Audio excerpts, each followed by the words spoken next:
All Junior Motorsports front row. We talked about it. Kvapil outside, Byron inside. We're racing in Kansas. Well, the guy that was ready was Corey Day. Yeah, big shot to the back of the one car, trying to get him out in front. It was an awkward start all around. A couple cars getting into each other. You got 3 wide back there. Well, that's Brett Cruz. Oh, yeah, he's going that back bright fast. green-blue machine. First ever start on a 1.5 miles, trying to gather it up. Well, in Brett Cruz's defense, he's never run on that, right? I mean, you got to kind of feel it out. As you see, he is in the nest right now of all those drivers, trying to get a good feel for his car. Where's the grip level at right now? And they're playing games with us again. The 2 Hendrick cars are up front, but that is Corey Day, the young driver from California that jumps to P1, leads the opening lap. Byron side by side for second. Josh Balicki out of line. Oh, and that's going to burn up a valuable set of tires. Still green. Hold the brake. Finally we get the caution and upside down is Carson Kvapil. Barrel rolling down the back straightaway. Oh, my goodness. How in the world?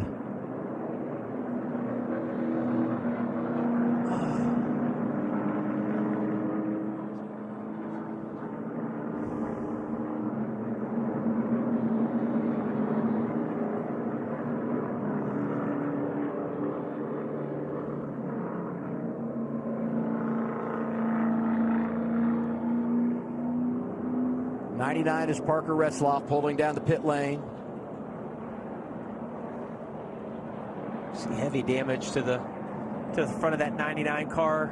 It all started with, saw Balicki get sideways down in turns 1 and 2, which is initially what we thought brought out this caution.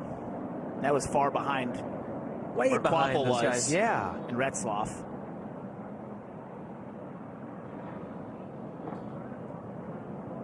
So they're going to flip this car over. Red flag is out. Procedure. 2 laps in. AMR safety team is there.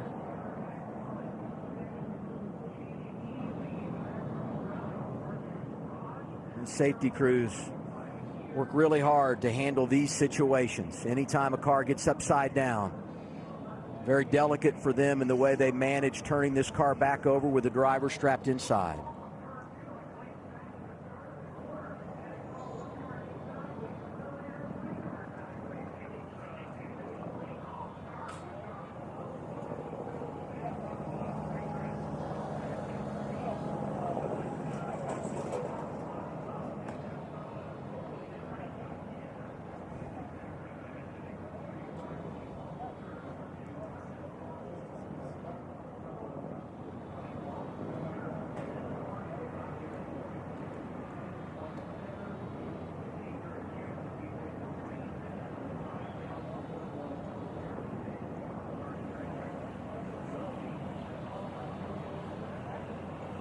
Gosh, you got to think that car rolled numerous times as we got on that. Ever been in that situation? Have you had that, yes. Parker? Yeah, Yep. it's one of those, you close your eyes as a driver and just wait for it to be over, and what seems like, you know, what we see live, 4 or 5 seconds, feels like 4 or 5 minutes inside of the car, because you just don't know where the next hit's going to come from. What you really pray for is for it to land on all 4 tires so you can get out. It's so awkward for the drivers to try to get out in this position. It's tough anyway, you know, with all the gear on. And they won't want you to do that. If you know, when they get in there, they're going to make sure you're okay and then take this time to flip the car over, because it's incredibly difficult to get out, as you mentioned, in this position. If you drop away from the seat. But yeah, when you undo the belts, you want to stay strapped in. Yeah. Right. And while you obviously want to get the car reset as quickly as you can, because there's a driver inside, you want to be very delicate in how you manage that for the driver's safety. And, you know, these safety crews rehearse this, so they are prepared for these very situations and to make sure that they are in a good spot to handle it the right way. Yeah, and the fear as a driver when this is going on, too, is fire. Like if this lands upside down, or smoke. And fortunately, in this situation, we didn't see either of those, and that safety crews are all there in this moment.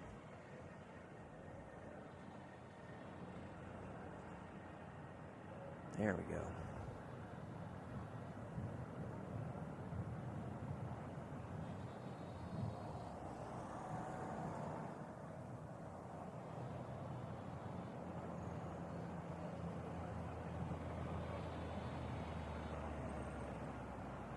And that's a 3,400-pound car you're trying to let down as easily and slowly as possible.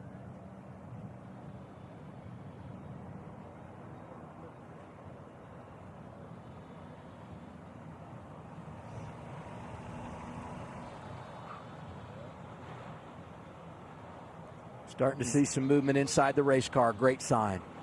You never want to speculate in these situations. And you saw the AMR safety team, laying down on the asphalt and communicating with Carson inside the car. And we hadn't heard anything on the radio. But you can see he's already got the helmet off, and we're happy to see him moving around.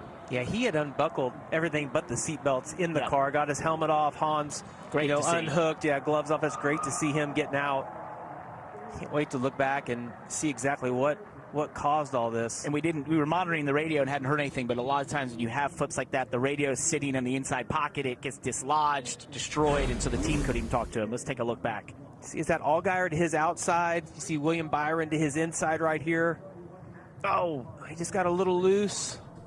Oh, it's just the contact with the outside wall, and then Retzloff hit him in the rear, and you just don't see that very often at a track of this size, but get a little bit of air under the car, and then you're just along for the ride as those tires start to bite. That's what creates the roll. And you see all the flaps that deploy there to try and keep that car on the ground, but when he gets hit by Retzloff there at that angle, the air gets underneath and sort of isn't able to, the flaps are not able to help, right? Once that air gets underneath, that's a 3,400-pound car that just suddenly flips up, into the air and it looks almost weightless in some respects. I will say, though, how fortunate we are in this situation, that after he got turned upside down and began the roll, that he wasn't contacted by anyone else, because so many times, especially when you're this close to the restart, traffic is there and drivers simply have nowhere to go. Luckily, no one else hit him when he was flipping and rolling down the back straightaway. The scariest part of what he went through is that when you get turned sideways and you saw the contact from Retzloff, is that you lose all controls of the car. The brake pedal no longer works, the steering wheel no longer works, and as a driver, you want to have those controls to control your own destiny, and you don't have that. And I will tell you that when it goes up in the air, it gets quiet. And as I said, what took 4 or 5 seconds for us to watch live on TV feels like an eternity inside the car, and it's a scary feeling for fire, for smoke. Am I going to get trapped? Like, what's going to happen? The car's full of fuel right now as well. We just started this race, so the fuel cell's packed, and you're helpless inside of the car. It's one of the scariest feelings you're going to have. And a lot of times in that moment, you're grabbing your belts and you're just getting as small as you possibly can and trying to just have all the hits happen and hope they're as soft as can be. And sometimes when you see those, there's his dad, Travis. How scary is that to watch your kid be out? Travis has been through it all, but to sit and watch that, I can tell you, I have a kid that races, and it just doesn't get any scarier than that.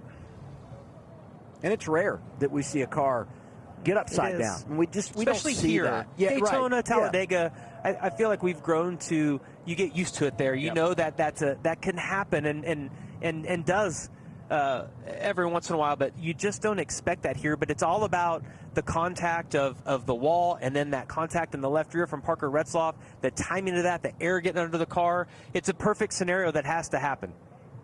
Scary, scary crash. Lap 2 at Kansas for the O'Reilly Auto Parts Series. Little contact, William Byron into Carson Kvapil. Retzloff hits the one, and Kvapil goes for a ride. Red flag is out. Kvapil had climbed from the car and walked to the ambulance.